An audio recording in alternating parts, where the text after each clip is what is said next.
I know what you're thinking, not another video about a Sony product that I can't really afford. Well, yes, it is another Sony video, but you can kind of afford these, and they're quite fantastic. There is a lot to like about Sony's new compact trio. We'll get to that in this video, which is sponsored by Storyblocks.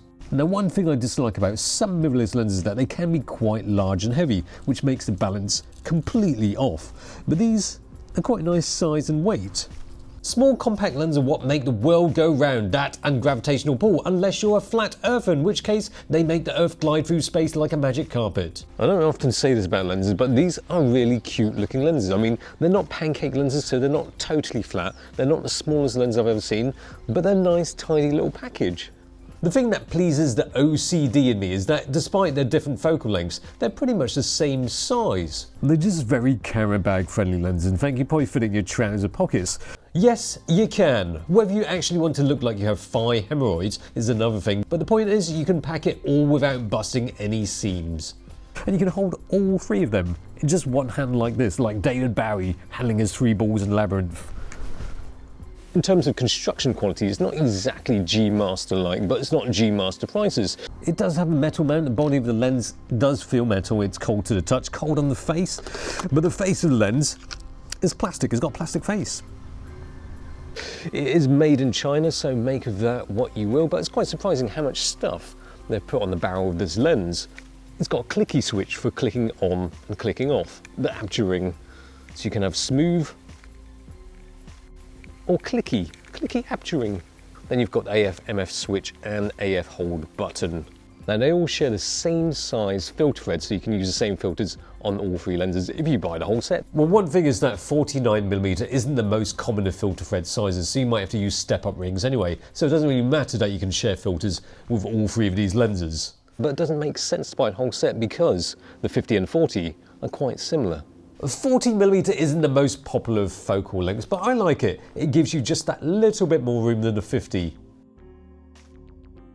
I mean, because it is such a small lens, there's not much space to put everything. The aperture ring has got a serrated ring and it kind of sticks out just a bit more, so when you're gripping onto it you can feel which one it is. The focus ring is right on the front. I mean, it's practically right on the edge of the lens there.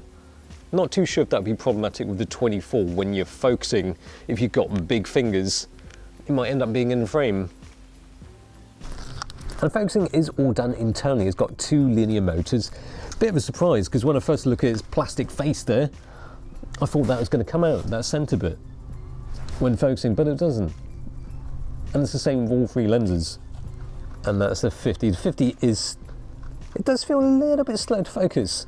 Alright, it's not properly slow. It can focus on some challenging subjects such as ketchup bottles, quickly and accurately, but when comparing to other lenses, yes, maybe more expensive ones, the 50, although quick enough, doesn't have blazingly quick focus. I'd say the 14mm is a little quicker, and the 24mm, well, everything is in focus anyway. For video, all lenses pull smoothly and precisely. Anyway, before we carry on, here's a short message from the sponsor of this video, Storyblocks. Storyblocks is great for beefing up your videos or photos, which is good when you don't have the time, money, or resources to do so. From 4K and HD stock video, there's some great time lapses and aerials in there. Then there's graphics, After Effects and Premiere Pro templates, music, sound effects, and of course, images. With an affordable subscription fee, you've got unlimited access to over 1 million royalty-free assets. So click the link in the description box below to get started. Okay, so in terms of closest focusing distance, they all get quite close up. The 24mm goes down to 24cm, which is around this. Then the 40mm goes down to 28cm, which is around that. And then the 50mm goes down to around 35cm, which is around here. Although the 40 is wider than the 50, the closest focusing distance of the 40 means you can get higher magnification. Alright, what about the image quality? Oh, look at that detail on my wrinkly cotton jumpsuit there. All 3 lenses have rather excellent sharpness, wide open at their rather modest max apertures. Seriously, stopping down from their largest openings doesn't dramatically increase anything other than depth of field, because they already provide oodles of crispy duck crispiness when shot with the largest aperture setting. Honestly though, the sweet spot for sharpness is around f4 for all of these lenses. Cripes, just endless amounts of poses, and I couldn't be bothered there. The 40 and 50 show a little more colour fringing than the 24, which shows hardly any, but even then, it's quite a low amount of chromatic aberration. Good stuff. In terms of vignetting, the 24 shows the most wide open, with the 50 coming next and the 40 seemingly showing the least, although it has to be said that both the 50 and 40 show quite a low amount of vignetting. Although I mentioned that a 15mm bokeh looks quite good, I was looking at it from my phone, I must add. Bokeh looks alright.